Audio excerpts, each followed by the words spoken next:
நான் எம்ஜிஆர் காலத்து விசுவாசின்னு சொல்றதுக்கு கொஞ்சம் கூட வெக்கமா இல்லை திரு செங்கோட்டையன் அவர்களே. 8 முறை சட்டமன்ற உறுப்பினராக நீங்க இருந்தது அதிமுக தன்னுடைய ரத்தத்தையும் வியர்வையையும் சிந்தி உழைத்து உங்களை 8 முறை சட்டமன்ற உறுப்பினர்கள் ஆக்குனாங்க. உங்களுக்குன்னு என்ன தனிப்பட்ட செல்வாக்கு இருக்குது அதை சொல்லுங்க முதல்ல.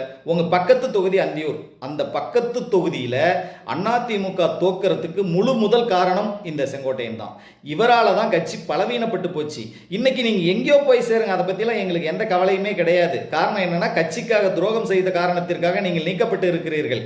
ஆனா அதிமுகவை குறை சொல்றதுக்கு உங்களுக்கு எந்த விதமான தகுதியோ தார்மீக உரிமையோ கிடையாது. நீங்க அதிமுகவில் இல்லை, நீங்க எங்க வேணாலும் போய் சேர்ந்துக்கலாம். ஆனால் அதிமுகவை குறை சொல்ற தகுதி உங்களுக்கு இருக்குதா அப்படின்னு பார்த்தா நிச்சயமா இல்லை.